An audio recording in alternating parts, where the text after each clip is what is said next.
Bueno, ahora sí, vamos a iniciar. Hoy vamos a hablar acerca de los comienzos de la monarquía.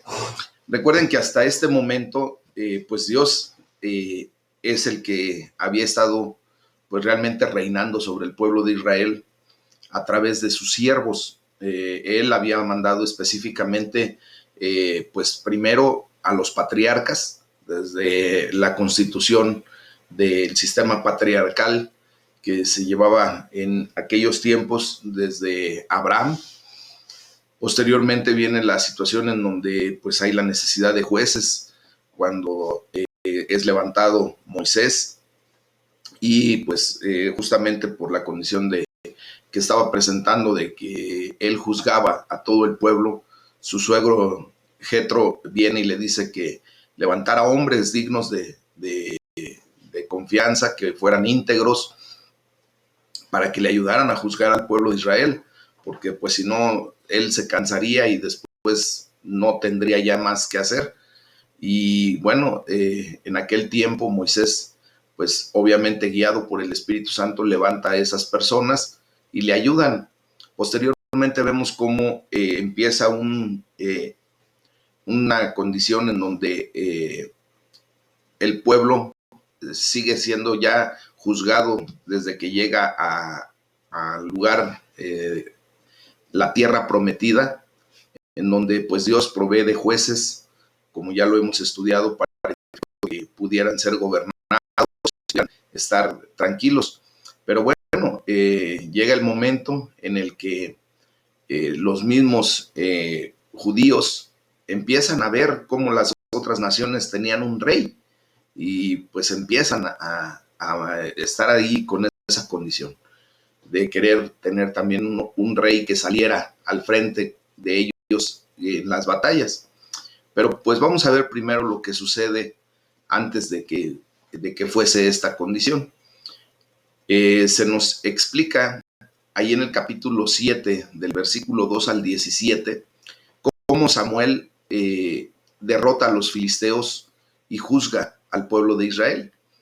Miren, este es un capítulo muy importante en el libro de Samuel, porque demuestra que cuando el pueblo se arrepiente y se vuelve hacia Jehová, alejándose de sus dioses paganos y de la idolatría, y le adora solamente a él, pues Dios les da la victoria.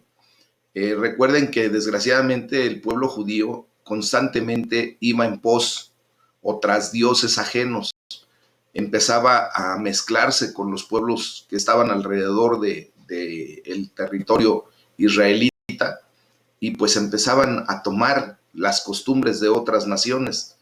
Y pues Dios los había constituido como una nación especial, nación santa, una nación kadosh, ¿verdad? Para efecto de que pudieran ellos ser la diferencia y para que mostraran al mundo que había un Dios vivo y verdadero al cual deberían adorar. Pero desgraciadamente, pues el ser humano siempre tiene tendencias pues equivocadas, todo por la condición del pecado.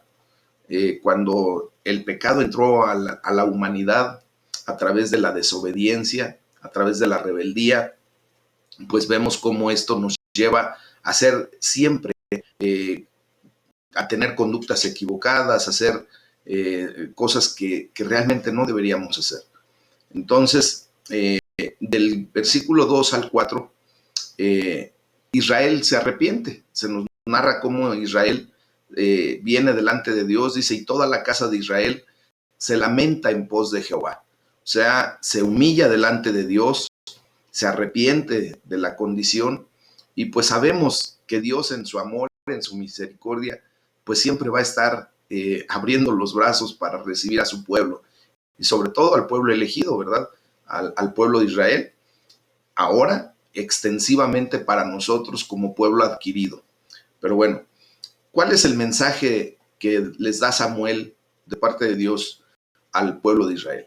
Dice en el versículo 3, si de todo su corazón.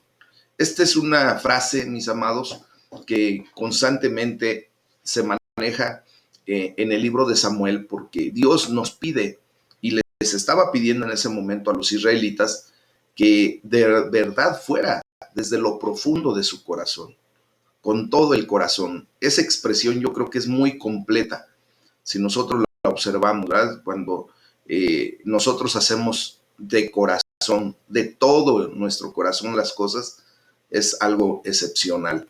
Bueno, entonces el mensaje de Samuel es que les dice, si de todo corazón se vuelven a Dios, se vuelven a Jehová, si de todo corazón quitan los dioses ajenos y a Astarot de entre ustedes, si de todo corazón se preparan, ¿verdad? Preparan su corazón para Dios, si de todo corazón le sirven solamente a Él, pues si de todo corazón lo hacen, pues esto los librará de la mano de Dios, o sea, de la furia, de la ira de Dios. Entonces, pues viene la respuesta del pueblo y vamos a ver cuál fue la respuesta del pueblo ahí en el versículo 4 del primer libro de Samuel, capítulo 7. Dice, entonces los hijos de Israel quitaron a los Baales y a Astarot y sirvieron solo a Jehová. Fíjense cuál fue la respuesta de Israel. Otra vez se dan cuenta de la gran necesidad que tienen de estar en la presencia de Dios. Otra vez se dan cuenta de que estando en la presencia de Dios obtienen pues la bendición y lo mejor que Dios quiere traer al pueblo. Entonces viene del versículo 5 al 14 cómo Jehová le da la victoria al pueblo de Israel porque estaban siendo asediados por los filisteos. Recuerden que los filisteos estaban ahí constantemente sobre los israelitas. ¿Por qué? Pues porque querían el territorio, ese territorio que anteriormente tenían y que Dios se los da a sus hijos, al pueblo de Israel. Entonces viene una reunión allí en Mizpa. Y dice la palabra de Dios, y juzgó Samuel a los hijos de Israel en Mizpa. ¿Qué fue lo que sucedió? Cuando el pueblo de los filisteos se da cuenta de que Israel, el pueblo, estaba reunido en Mizpa, pues se preparan para la batalla, para ir a invadir justamente a los judíos en ese lugar, en Mizpa. Entonces, también Israel, pues obvio, sabe que vienen los filisteos en su contra y se preparan para la guerra. Pero aquí hay algo especial. Dios estaba ya con los israelitas nuevamente porque habían hecho lo correcto. Ya habían destruido toda su idolatría, ya habían sacado a Astarot de ese altar que le habían constituido. Y bueno, ahora Jehová oyó al pueblo de Israel. Entonces viene la condición de que el pueblo le pide a Samuel que no deje de orar por ellos, que no deje de clamar a Dios por ellos. Y pues Samuel ofrece un holocausto a Dios. Aquí vemos cómo los filisteos invaden Mizpa y pues Jehová le da la victoria a Israel. Dice la palabra de Dios ahí entre el versículo 10 y 11 que Jehová tronó aquel día con gran estruendo. ¿Y qué fue lo que sucedió? Bueno, pues que los filisteos se atemorizaron de tal manera que ya no supieron realmente qué hacer, cómo defenderse, cómo pelear, y pues fueron vencidos por Israel. Y los israelitas siguieron a los filisteos hiriéndolos hasta una parte lejana allí. Entonces, aquí vemos cómo la mano de Jehová, como dice el versículo 12, del 12 al 14, cómo la mano de Jehová estuvo en contra de los filisteos, ¿verdad? Todos los días de Samuel. Mientras Samuel dirigía al pueblo de Israel como juez, ¿verdad? Y como profeta y aún también como sacerdote, pues Dios mantuvo a raya a los filisteos y hubo allí gran bonanza para los israelitas. Esto provoca que al derrotar a los filisteos en ese momento, pues Samuel levanta una piedra en memorial, o sea, en honor a la victoria que Dios les había dado, y nombra ese lugar, esa piedra, Ebenezer, que significa hasta aquí nos ayudó Jehová. Literalmente la palabra significa roca de ayuda, Ebenezer, ¿ok? Y es lo que tú y yo hemos declarado constantemente cuando reconocemos que hasta este momento, pues es Dios el que nos ha ayudado. Es Dios el que nos ha levantado con la diestra de su poder, mis amados. Entonces, ustedes y yo siempre tendríamos que tener esa roca levantada en nuestro corazón como un memorial, ¿verdad? Como una roca de ayuda. ¿Quién es la roca verdadera? La roca que nos cimenta. Pues Jesucristo. Él es el que viene a ayudar a nuestras vidas y hasta aquí tenemos que declarar esa bendición en nuestras vidas, mis amados. ¿Qué fue lo que sucedió? Pues los filisteos fueron sometidos completamente y no volvieron a entrar en el territorio israelita. Fueron restituidos a los hijos de Israel las ciudades que los filisteos y el amorreo ya les habían ido ganando, ¿verdad? Bueno, pues allí se decreta una paz, una bonanza entre Israel y el amorreo. Dejan de pelear durante todo el tiempo que Samuel está en la dirección del pueblo de Israel. Recordemos cómo ha sido la condición y nos da un resumen del ministerio de Samuel entre los versículos 15 al 17. Y miren, dice, y juzgó Samuel, esto es a manera de resumen, pero lo dice la Biblia, dice, y juzgó Samuel a Israel todo el tiempo que vivió, y todos los años iba y daba vuelta a Betel, a Gilgal y a Mizpa, y juzgaba a Israel en todos estos lugares. Después volvía a Ramá, porque allí estaba su casa, y allí juzgaba a Israel, y edificó allí un altar a Jehová. O sea, todo lo que hizo durante su vida Samuel fue justamente eso. Pero vamos a recordar cómo es el ciclo de los eventos que normalmente manejaban los israelitas y lo que normalmente el hombre, ¿verdad? Maneja delante de Dios. Fíjense, así como en el libro de los jueces, pues vemos el ciclo de eventos espirituales que realmente caracteriza toda la historia de Israel y propiamente toda la historia de la humanidad. Primero, pues es el pecado. Nosotros caímos en el pecado, ¿verdad? Pecamos de repente, venimos a tener un hierro delante de Dios y bueno, ¿qué sucede después? El castigo. Y precisamente ya entendimos que el castigo es la consecuencia de nuestro pecado. No es porque Dios sea un Dios ogro, un Dios mala onda, que tú haces algo equivocado y Él te castiga y ¡pum! ¿No? No, simplemente Dios estableció dentro de sus leyes, ¿verdad? Que si tú tenías una actitud equivocada, pues obviamente esa actitud vendría a traer una acción referente a esa actitud y Dios lo estableció. Entonces viene el castigo. Después del castigo, pues obviamente como el castigo duele, como el castigo es el que nos empieza a poner nuevamente los límites, a someter, pues viene el arrepentimiento. Ya que nos dolió, entonces ahora sí, Señor, ya me arrepiento, perdóname, me humillo delante de ti, nuevamente creo en ti, nuevamente voy a hacer lo que debo hacer correctamente delante de ti, y viene el arrepentimiento, el teshuvá, un arrepentimiento genuino. ¿Y qué pasa después de eso? Pues Dios, en su eterna misericordia, ¿verdad?, trae salvación, perdón y liberación. Y así sucede.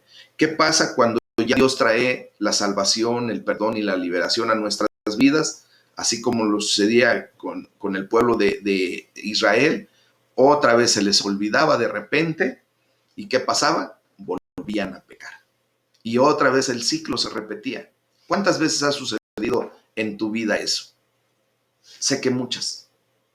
En mi vida ha sucedido bastante. Pero un día tú y yo vamos a comprender, ¿verdad?, que esto ya no debe repetirse. De hecho, seguro estoy que tú ya has empezado a abandonar ese tipo de práctica en algunas áreas de tu vida, en donde ya lograste comprender que no hay necesidad de regresar al pecado y después recibir el castigo, para después venir humillado delante de Dios, arrepentido, y otra vez sentir la mano gloriosa de Dios, su amor y su misericordia. Y empezamos a dejar el pecado atrás. Y ahora experimentamos la mano de Dios, la gloria de Dios, el amor y el favor de Dios, ya sin necesidad de castigo, que eso es lo que Dios quiere traer a nuestras vidas. Que verdaderamente comprendamos que no necesitamos estar siendo sometidos por nuestras malas actitudes para ver la gloria de Dios en nuestras vidas. ¿Qué es lo que tú todavía tienes que dejar? Solamente tú y Dios lo saben.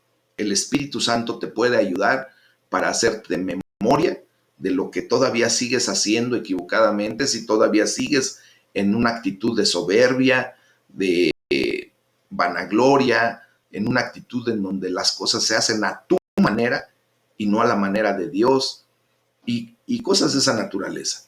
Si Dios te está revelando algo,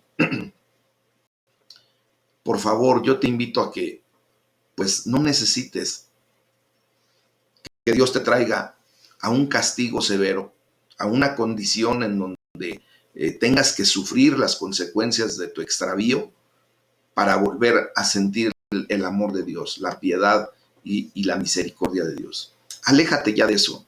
Decídete de una buena vez para quitarte de lo que verdaderamente te está viniendo a ser una piedra de tropiezo para tu vida. Amén. Bueno, aquí ya en el capítulo 8 vamos a iniciar. Antes de iniciar el capítulo 8, voy a hacer un comentario para efecto de tener bien claro lo del capítulo 7. Fíjense bien. De los versículos 1 al 4 del capítulo 7, se nos menciona que el arca es llevada a Kiriat Jearim. Después del versículo 5 y 6 viene el arrepentimiento solemne de los israelitas, como lo comento. Del versículo 7 al 12, el Señor desconcierta a los filisteos, ¿verdad? Y del versículo 13 al 17, los filisteos verdaderamente son sometidos y Samuel juzga a Israel. Entonces, vamos a ver esto. Dios siempre va a hallar un lugar de reposo para su arca. Y esto te lo estoy diciendo porque en muchas ocasiones tú y yo hemos decidido sacar a Dios de la jugada. Así lo voy a poner, así lo pudiéramos mencionar. Pues si algunos arrojan el arca, o sea, la presencia de Dios es quitada, pues el corazón de otros se inclinará a recibirla. Y es por eso que el arca fue llevada a Kiriat Jearim. No es novedad que el arca de Dios esté en una casa particular. Ya habíamos visto cómo durante el tiempo, después de que los filisteos se habían llevado el arca y había herido grandemente a la región de Filistea, Dios, por estar el arca allí, pues luego la mandan a otros lugares. Bueno, quiero decirles que esto nos lleva a visualizar cuando Cristo y sus apóstoles predicaban de casa en casa, cuando no pudieron hacer en lugares públicos. Retomando el punto de lo de Samuel. 20 años pasaron antes que la casa de Israel se interesara por la ausencia del arca. Aquí hay un dato bien interesante, mis amados. ¿Cómo es posible que el pueblo de Dios se hubiese olvidado de ese artefacto que Dios mandó a hacer, en donde su presencia se manifestaba cuando Dios quería, y durante 20 años se olvidaron? Se les perdió, se les olvidó simplemente. Bueno, pues durante este tiempo el profeta Samuel trabajó para el avivamiento de esa relación con Dios, para que los israelitas retomaran su relación con Dios. Y las pocas palabras usadas son muy expresivas. Y este fue uno de los avivamientos más efectivos de la relación que los israelitas tenían con Dios, que hubiera ocurrido en todos los tiempos de Israel. Israel sacó agua y la derramó ante el Señor significando con eso su humillación y la gran tristeza por el pecado. Ahí es cuando se humillan delante de Dios y se arrepienten verdaderamente. Derraman sus corazones en arrepentimiento ante el Señor. Ellos fueron libres y plenos en su confesión y decidieron resueltamente echar de entre ellos todas las malas obras. Hicieron una confesión pública y dijeron, hemos pecado contra el Señor. Y así dieron gloria a Dios y asumieron sobre sí la vergüenza. Ahora, si tú y yo, trayéndolo a nuestra condición, para tener algo, pues, de beneficio de este libro, si nosotros confesamos de esta manera nuestros pecados, pues encontraremos que Dios es fiel y justo para perdonar todos nuestros pecados. Después vemos cómo los filisteos invaden a Israel. Cuando los pecadores, fíjense bien, empiezan a arrepentirse y a reformarse, pues muchas veces debemos esperar que Satanás reúna todas sus fuerzas contra ellos, contra los pecadores. Y obvio, pone a trabajar al máximo sus instrumentos para oponerse y desanimarlos. Por eso justamente los filisteos, ¿verdad?, se reunieron y fueron en contra del pueblo de Israel allí en Mizpa. ¿Por qué? Porque ya el pueblo de Israel se había arrepentido, venía a los pies de Dios nuevamente, y el enemigo pues siempre va a traer oposición, siempre va a tratar de desanimarnos. Es exactamente como lo que sucedió y lo que sucede de repente cuando tú llegas a los pies de Cristo, ya estás en el camino del Señor y pues el enemigo no se queda quieto y te empieza a meter por ahí cizaña, ¿sí o no? Y de repente dices, es que yo antes estaba mejor. ¿Cómo es posible que ahora que estoy siguiendo el camino de Dios, veo que mi condición económica es más crítica, que mi salud se ha deteriorado, que mis relaciones personales se han ido a la basura, que estoy herido, que estoy fracturado? ¿Cómo es posible si se supone que vengo a los pies de Dios, pues para sentir alivio, para tener economía, para que Dios me bendiga? Bueno, pues es que el enemigo trata de desorientarte, trata de sacarte de la correcta jugada, para efecto de que tú pues no atiendas a los designios de Dios. Pero ¿qué fue lo que sucedió? Los israelitas rogaron fervientemente a Samuel para que orara por ellos. ¿Qué tenemos que hacer tú y yo cuando sentimos esa desesperación de vernos en una condición crítica y de decir, Señor, pues ¿por qué si yo ahora estoy atendiendo a tu palabra, por qué me está pasando eso? Lo que tú y yo tenemos que hacer en esta enseñanza, aprender que al que tenemos ahora que correr no es a un hombre, es a Jesucristo, decirle, Señor Jesús, por favor, ¿verdad? Ora por mí, intercede por mí, ve mi condición. Y de verdad, hoy quiero que podamos comprender a través de esta enseñanza, de este libro, que qué gran consuelo es para todos nosotros como creyentes, que nuestro gran intercesor, allí en lo alto, nunca cesa de orar. Nunca se calla, siempre está orando por nosotros. ¿Y quién es ese intercesor? Pues Jesucristo. Él siempre está en la presencia de Dios por nosotros. En ese tiempo, el sacrificio de Samuel, sin la oración de Samuel, pues hubiera sido una sombra vacía. Dios dio una respuesta llena de gracia. Samuel erigió una piedra como memorial, como les decía, de esta victoria. ¿Cómo se llama esa piedra? Ebenezer. Hasta aquí nos ha ayudado Jehová. Y Él ha prometido que ahora, ¿verdad?, nosotros seremos ayudados por Él hasta el fin del mundo. No nos dejará ni nos desamparará. Bueno, en este gran avivamiento que les comento de la verdadera religión, de esa relación correcta con Dios, pues el arca en ese tiempo no fue trasladada a Silo, ni puesta con el tabernáculo en ninguna otra parte. Este fue un gran descuido de las instrucciones levíticas que Dios le dio al pueblo de Israel. Y esto muestra que su uso principal era pues simplemente su significado típico. Y cuando aquellas fueron pasadas por alto, esas instrucciones, pues se convirtieron en un servicio sin vida, un servicio que no tenía validez delante de Dios, en nada comparable con el arrepentimiento, la fe y el amor hacia Dios y el hombre. ¿Esto qué nos indica, mis amados? Que muchas veces ustedes y yo regresamos a, entre comillas, a adorar a Dios sin verdaderamente adorarlo, sin rendirnos, sin preservar sus estatutos, sus preceptos, sin llevar a cabo sus mandamientos. Y entonces es una adoración vacía. ¿Qué tenemos que hacer? Es recordar que la presencia de Dios es lo más preciado para nosotros y tenemos que cuidarla. No porque Dios siempre quiera estar huyendo de nuestra vida, no, al contrario, Él quiere siempre estar presente en nosotros, manifestándose plenamente.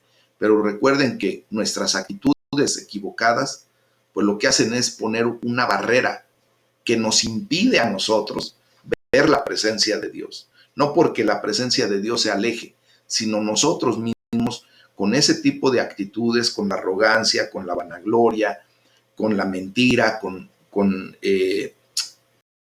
yo no sé cuál sea tu mala inclinación, que es la que edifica una barrera entre tú y Dios, y tú eres el incapaz de poder ver y disfrutar la presencia de Dios en tu vida.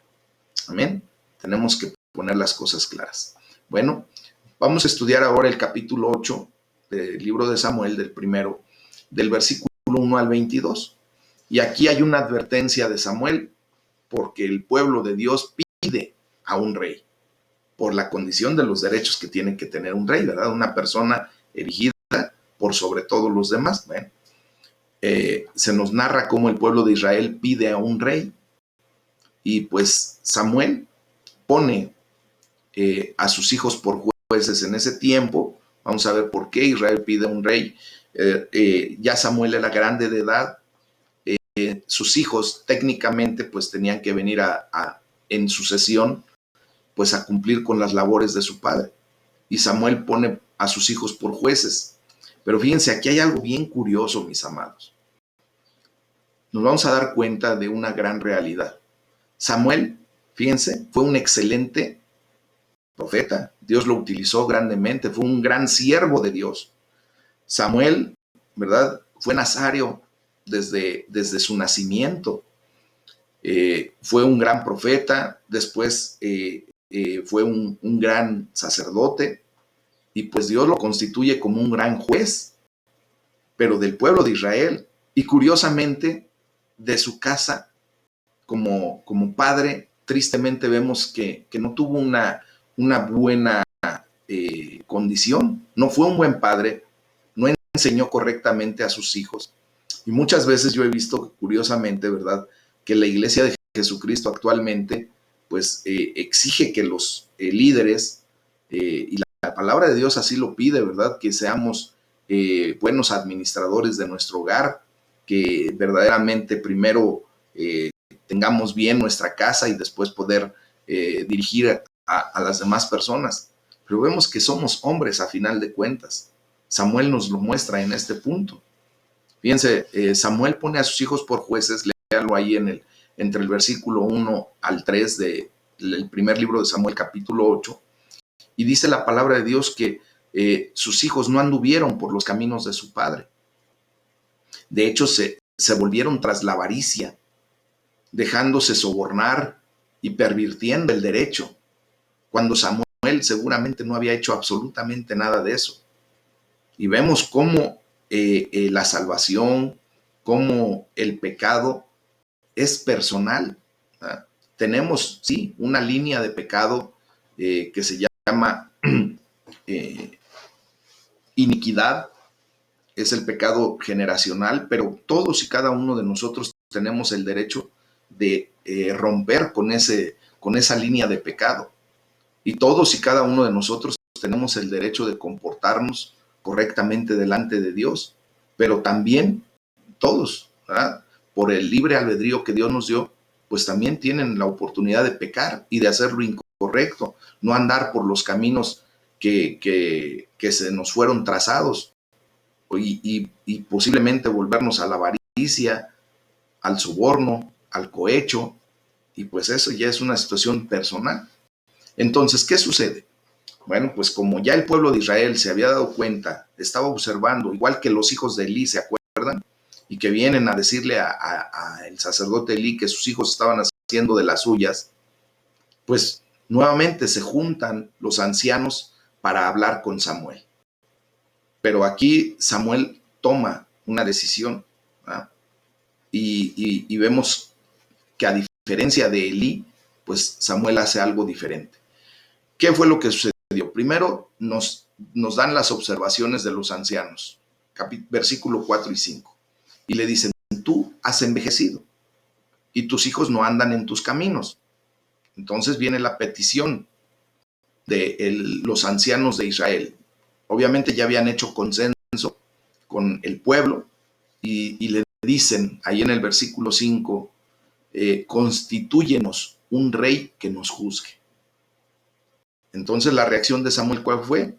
Pues obviamente presenta un desagrado, ¿verdad? Dice la palabra de Dios que no agradó a Samuel esta palabra que dijeron, y por lo tanto Samuel no hace lo que él quiere, sino todo lo contrario, va y consulta a Dios. Dice, oró a Jehová. Y la respuesta de Dios nos la da entre los versículos del 7 al 9. Me voy a permitir leerlos para ustedes, porque justamente aquí está la condición del por qué se constituye un rey para el pueblo de Israel. Y dice la palabra de Dios, y dijo Jehová a Samuel, aquí está la respuesta que Dios le da, oye la voz del pueblo en todo lo que te digan, porque no te han desechado a ti, sino a mí me han desechado para que no reine sobre ellos. Conforme a todas las obras que han hecho desde el día que los saqué de Egipto hasta hoy, dejándome a mí y sirviendo a dioses ajenos, así hacen también contigo. Ahora pues, oye su voz, mas protesta solemnemente contra ellos y muéstrales cómo les tratará el rey que reinará sobre ellos. Fíjense bien lo que sucedió. Aquí, básicamente, Dios le dice, oye al pueblo, ¿no? Oye la voz del pueblo. Jehová le está diciendo que Samuel haga lo que el pueblo le está pidiendo. Es bien curioso eso, ¿no? Pero es por una situación bien particular. Dios toma muy en serio todas nuestras declaraciones, nuestras peticiones. Y le dice a Samuel, no te han desechado a ti. No creas que porque están pidiendo que les constituyas a un rey, es por ti, por tu persona. Porque a final de cuentas Samuel, ¿quién es? Más nadie. Dice, me han desechado a mí. Eso es lo que dice Dios, para que ya no reine sobre ellos. Y esto no es algo nuevo, ya lo habíamos visto anteriormente. Esto lo han hecho, dice, desde que Dios los liberó de Egipto. Acuérdense que constantemente está ese ciclo que he comentado. Y solamente Dios le dice más, protesta solemnemente contra ellos. O sea, diles qué es lo que les va a suceder. Muéstrales, dice, cómo les tratará el rey que reinará sobre ellos. Entonces, la advertencia de Dios viene desde el versículo 10 hasta el versículo 17. Y Dios hace la observación y les advierte lo que el rey hará. Y les dice, ustedes ahora van a ser los esclavos de él. Se utiliza aquí la palabra de siervos. Acuérdense que normalmente la traducción va directa hasta esclavitud. ¿Ok? Y luego dice, tomará a sus hijos, los tomará para ser sus soldados, para que sean sus campesinos, para que sean sus guardaespaldas, para que sean sus siervos, y todas esas personas puedan ser de los propios hijos de Israel. No iba a ir a contratar mercenarios por fuera del pueblo de Israel, o no iba a traer campesinos o esclavos de otro pueblo. Si ahí el rey tiene derecho sobre todos sus súbditos, ¿verdad? Dice, tomará a sus hijas y las pondrá como perfumadoras, como cocineras, como amasadoras, que esos eran los trabajos que normalmente se hacían dentro del Palacio Real. Dice, tomará lo mejor de sus tierras. Si ustedes recuerdan, cuando vino la condición de el tipo de gobierno feudal, pues los señores feudales pues obtenían lo mejor de las tierras y lo mejor de las cosechas eran para ellos. Y les está advirtiendo Dios. Bueno, dice, tomarán la 10ª parte de sus posesiones. O sea, diezmarán de sus posesiones. De todo lo que ustedes tengan de sus posesiones, ustedes le van a tener que entregar al rey la 10ª parte. Dice, tomará a sus siervos. Si una familia, ¿verdad?, que tenía de alguna manera la economía suficiente como para mantener servidumbre en su casa, pues ahora el rey iba a tomar de sus siervos para él, para el rey directamente. Y también iba a tomar 1/10 de sus rebaños. Bueno, el pueblo posteriormente lo va a lamentar, ahí en el versículo 18. Dice, pero Jehová no les responderá. El pueblo reafirma su deseo de tener un rey en el versículo 19 y 20. Dice, no, todo eso que nos dices, ok, está bien, vamos a recibir las consecuencias de nuestra decisión, pero nosotros queremos, dice, sino que habrá rey sobre nosotros. Así que ellos deciden esclavizarse a una persona, no a Dios. ¿Ah? El pueblo niega a oír la advertencia, como lo vemos en el versículo 19, y pues ellos dan 3 razones. El pueblo israelita da 3 razones para tener un rey. Véanlo en el versículo 20. Primero, querían ser como las otras naciones, no entendiendo su identidad delante de Dios, no entendiendo que ellos eran el pueblo escogido por Dios, elegido, no entendiendo que eran el pueblo de Dios y que tenían que ser nación santa y que tenían una identidad tan grande, mis amados, que déjenme decirles que hasta el día de hoy no se ha perdido la identidad de los judíos. Los judíos, aún en la dispersión, en todo el mundo mantienen su identidad, pero bien alineada. Sus costumbres, sus creencias. Es el pueblo que aun cuando ha sido esparcido por todo el mundo, se ha mantenido fiel a su identidad. Pero en ese momento no lo vieron. ¿Ah? Querían ser como las otras naciones, paganas, desordenadas, sin Dios, más bien con un rey que les ordenara. Querían que el rey fuera un juez. Esa es la segunda razón. Y la tercera razón es que querían que el rey los guiara a la guerra, que fuera al frente de las batallas. Y nunca entendieron que Dios es el que iba siempre al frente de ellos. Cuando ellos hacían lo correcto, Dios se levantaba como poderoso gigante, ¿verdad? Y les daba la victoria.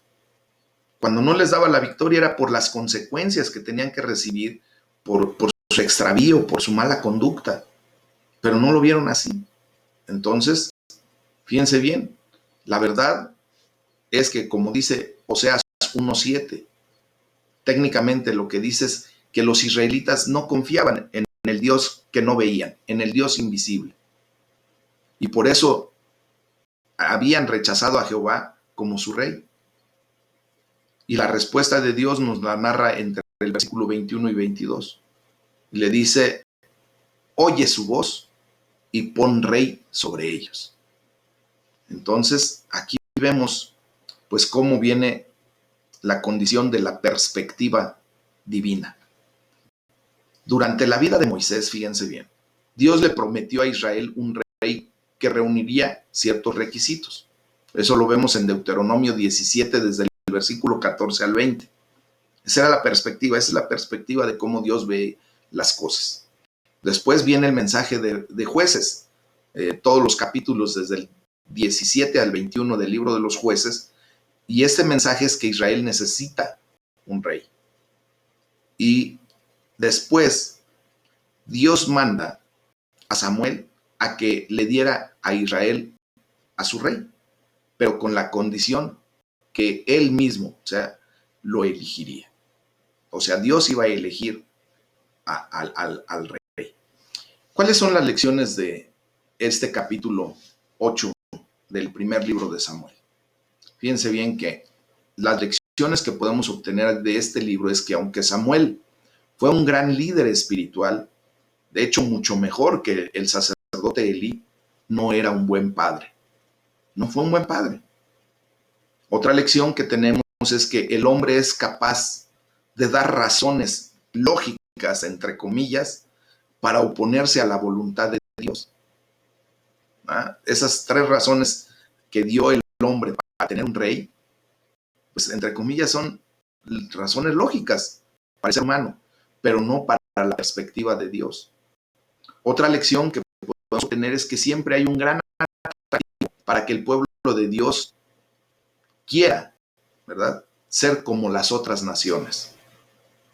Es el engaño de Satanás, es la tentación la que nos lleva a querer ser como los demás. Cuando tú y yo ya caminamos por los caminos del Señor, cuando tú y yo hemos decidido que Dios será nuestro Dios, que Jehová de los ejércitos es nuestro Dios, cuando tú y yo hemos confiado en Jesucristo como Señor y Salvador, pues tenemos que constituirnos como una nación diferente. Somos ahora una nación santa, un pueblo adquirido por Dios para anunciar las virtudes de aquel que nos llamó, del que nos sacó del reino de las tinieblas y nos ha traído ahora al mundo, a su reino de luz admirable. Entonces, ¿por qué tenemos nosotros que querer ser como los demás que pecan, que siguen viviendo de una manera desordenada, sin límites, que va a traer la consecuencia mayor, que es la muerte eterna? ¿Por qué querer ser así? Pues es que siempre va a haber un gran atractivo, ¿verdad? El enemigo no se queda quieto. El enemigo siempre va a estar tentándote para efecto de desviarte de la adoración genuina a Dios, del caminar correcto delante de Dios. Esto es, mis amados, porque es humano tener confianza en aquello que parece ser efectivo. De alguna manera, ¿verdad? El pueblo de Israel veía que los otros pueblos tenían un tipo de gobierno que para ellos era efectivo, la monarquía, y por eso querían tener un rey como los otros.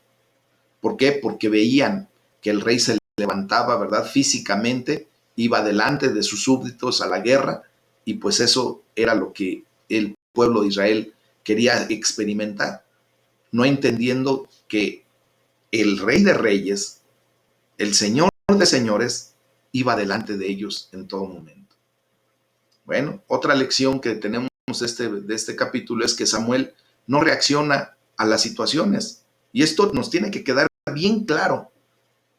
Tú y yo ya no tenemos por qué reaccionar a la situación que estamos viviendo. ¿Qué fue lo que hizo Samuel? Orar, pedirle a Dios dirección. ¿Qué tengo que hacer, Señor? Ya no reaccionar como antes, ¿verdad? Que somos luego de mecha corta y que luego actuamos en consecuencia a nuestras ideas, a nuestra condición. No, mis amados hermanos, ustedes y yo ya tenemos que empezar a vivir lo correcto delante de Dios, que es cuando tengamos alguna situación, cuando estemos pasando por algo, orar a Dios. Señor, ¿qué debo hacer? ¿Cómo me debo comportar? Otra lección que tenemos aquí es que a veces Dios permite que el hombre haga lo que quiere para enseñarle a través de la experiencia, pues las consecuencias de siempre recibir lo que uno quiere. Y eso entre comillas, ¿eh? ¿Qué fue lo que sucedió? Bueno, pues el pueblo de Israel pidió rey y tal parece, ¿verdad? Y es efectivo que Dios permitió que sucediera eso, que se le levantara un rey, pues para enseñarles con experiencia, para que vivieran realmente lo que es vivir bajo el yugo de otra persona, pues las consecuencias de recibir lo que ellos querían. Y así muchas veces Dios permite que tú y yo hagamos lo que queremos para después tener la experiencia y las consecuencias de lo que tú y yo quisimos. Así de sencillo es. Otra lección es que el verdadero rey del universo es Dios, aunque el hombre lo quiera aceptar o no. Así de plenito es. Entonces, tú y yo, al aceptar que el verdadero rey del universo es Dios, pues simplemente tenemos al rey de reyes sobre nosotros, y con nosotros y por nosotros. Amén. Otra de las lecciones que podemos recibir y que recibimos de este capítulo es que el pecado es malo, obviamente, y siempre nos va a conducir a la aflicción. Cuando tú y yo tomamos decisiones equivocadas, fallamos, pecamos, pues tendremos las consecuencias de la aflicción que esto nos trae. ¿Okay? Y por último, pues como lección, vemos cómo a menudo el hombre se niega a oír o a escuchar a Dios, pero luego se lamenta cuando se encuentra en problemas. Así es lo que sucede con nosotros. Y esto lo estamos aprendiendo aquí. ¿Qué tenemos que hacer, mis amados hermanos? Poner en práctica todo esto. En vez de negarnos a escuchar a Dios, abramos nuestros oídos a la voz de Dios, escuchémosle, para que no tengamos que después lamentarnos pagando las consecuencias, cuando ya nos metemos en problemas por no haber escuchado a Dios. Si ahorita tú estás pasando por esa situación de estarte lamentando por la condición en la que vives, pues simplemente da un vistazo, observa realmente qué fue lo que hiciste en el tiempo en donde se sembró esa semilla de no escuchar a Dios, sino hacer lo que tú quisiste. Sembraste propiamente esa semilla y ahora está trayendo el fruto. Dale la gloria a Dios y dale gracias a Dios, porque en este momento, desde hace un tiempo a la fecha, tú ya estás sembrando la semilla correcta, porque estás oyendo la voz de Dios, porque ahora Dios es el que está dictando tu caminar, está trazando tu ruta. Y entonces, ahora que tú estás sembrando esa semilla correcta, espera que en un futuro no muy lejano, en un tiempo, tú vas a empezar a recoger el fruto de esa semilla correcta. Y vas a obtener la bendición que Dios trae de esa semilla, ese fruto de bendición. Ahorita a lo mejor todavía estás pagando consecuencias, porque estás cosechando lo que sembraste equivocadamente. A lo mejor no atendiste a tus finanzas correctamente, fuiste disipado, desordenado. Simplemente cuántas veces nos hemos dado cuenta que en la juventud, pues el cuerpo físico, el cuerpo humano, pues está fuerte, ¿verdad? Puede desvelarse muchas veces y de inicio no sientes ninguna consecuencia. Hay gente que abusa de sustancias tóxicas, llámese alcohol, drogas, cigarro, y pues el cuerpo está fuerte, ¿verdad? Los jóvenes se defiende mucho el cuerpo y de alguna manera como que no pasa nada. Pero pues solamente lo único que estamos haciendo es sembrarle equivocado. Y tarde que temprano llegará la factura. Ahí es a donde se cosecha y después nos lamentamos porque la salud está deteriorada, ya estamos críticos, nos lamentamos porque la economía no es lo que yo esperaba en estos tiempos y no es lo que yo esperaba como hijo de Dios, pero tú lo sembraste. Entonces hay que escuchar la voz de Dios y poner en práctica lo que Dios nos está diciendo para no lamentarnos posteriormente cuando nos encontramos en problemas. A la verdad, cuando decidimos morir al pecado, empezamos a vivir la verdadera vida, porque ya no va a haber consecuencias que pagar. Cuando tú te niegas a mentir y dices la verdad, a lo mejor de inicio te va a ocasionar hasta a lo mejor problemas, pero la libertad que tiene el hecho de ser verdadero no tiene precio, mis amados.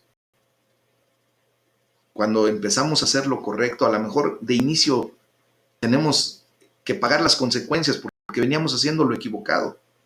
Pero déjenme decirles que empieza a florecer el fruto de bendición para nuestras vidas. Así es que escuchemos la voz de Dios para no lamentarnos o seguir lamentando nuestra vida en los días venideros. Amén. Es el tema del día de hoy. Con esto damos por terminado hasta el capítulo 8 del primer libro de Samuel. El lunes iniciaremos el capítulo 9 y pues seguiremos avanzando poco a poco. Dios les bendiga. Vamos a parar aquí.